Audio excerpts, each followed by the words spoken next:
Good morning friends, welcome to banking study YouTube channel. आप सबका स्वागत है हमारे यूट्यूब चैनल पे। फ्रेंड्स, आज है 17th ऑफ मई, ठीक है, और संडे का डे है। फ्रेंड्स, आ गए हम हमारे बैंकिंग अवेयरनेस के सेशन में, जो कि ये पार्ट 1 है, ठीक है। सो फ्रेंड्स, हर संडे को हम आप लोगों के लिए बैंकिंग अवेयरनेस का कुछ ना कुछ आप लोगों के लिए इम्पोर्टेंट चीजें लेकर आते हैं, राइट। ये सेशन आपका 7 बजे रहता है, ठीक है।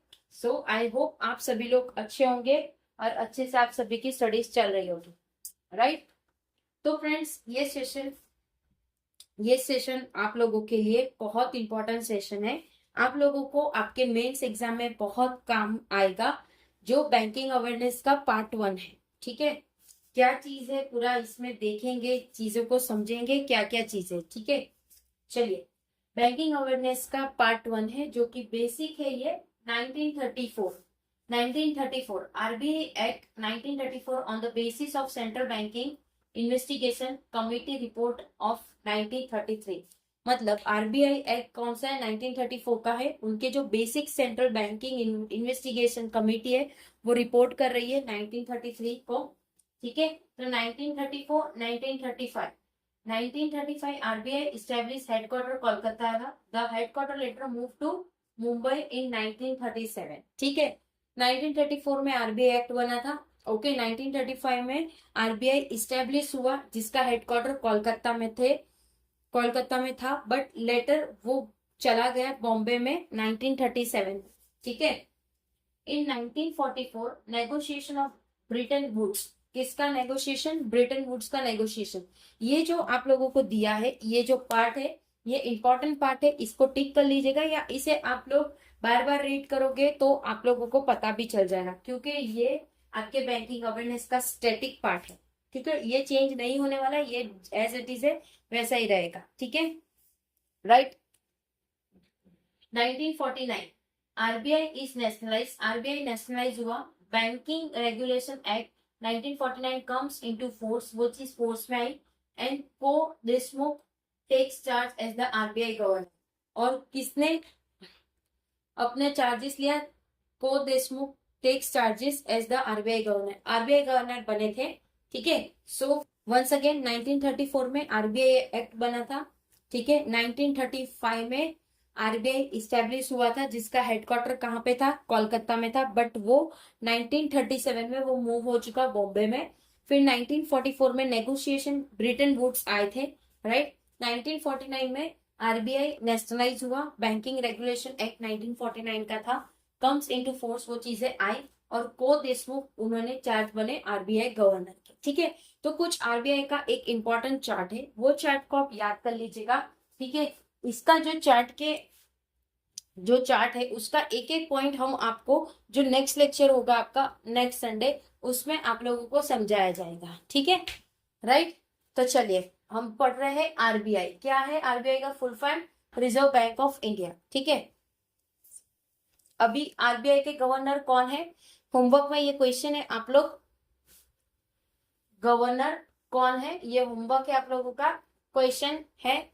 आप कमेंट बॉक्स में कमेंट कर दीजिएगा, ठीक है।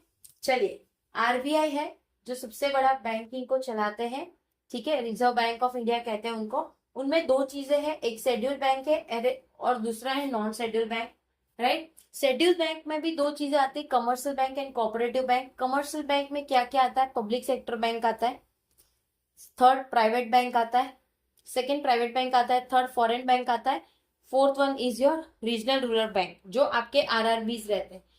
Public sector bank IBPS exams हो गए आपकी, right. Private sector bank HDFC, ICIC, Axis bank. Foreign bank federal bank, standard chartered bank, Shanghai and Hong Kong bank, ठीक है, HSBC bank, right. Regional rural bank, ग्रामीण बैंक जो होते हैं वो। तो ये चीजें इसमें आती है। और जो इन देखो, एक एक चीज का हमने आपको इंपॉर्टेंट बता दिया। पब्लिक सेक्टर के लिए आप लोग प्रिपरेशन कर रहे हो और आरआरबीस के लिए कर रहे हो, ठीक है।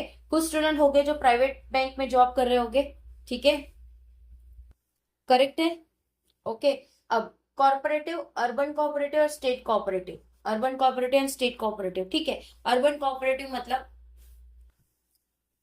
अर्बन एरियाज होते हैं उसमें ये कोऑपरेटिव बैंक्स होती है, ठीक है। स्टेट कोऑपरेटिव बैंक मतलब गुजरात सहकारी cooperative bank, Baroda cooperative bank, Pune cooperative bank, ठीक है। तो जो एरिया वाइज जैसे रहते हैं उसमें कहते हैं आपको state cooperative bank, right.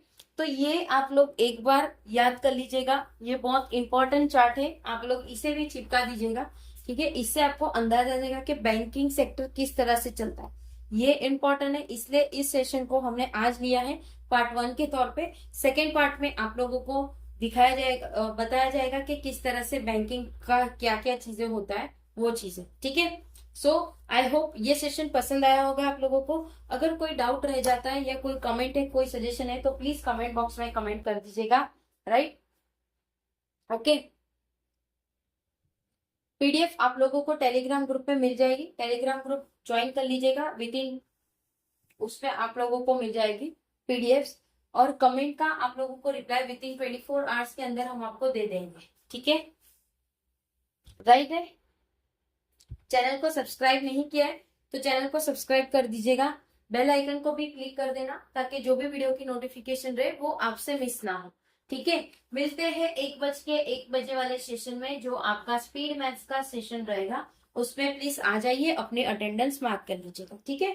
Daily basis पे क्लासेस हो रही है फ्रेंड्स, आप लोग देखना स्टार्ट कर दीजिए। आप लोगों के लिए बहुत इंपॉर्टेंट चीजें होती है। जितना ज्ञान हमारे पास है हम आपको उतना ज्ञान बांटते हैं, राइट। चलिए अब सेशन को एंड करते हैं, मिलते हैं नेक्स्ट सेशन पे। तब तक अपना ख्याल रखिए। जय हिंद, जय Bharat and thank you friends.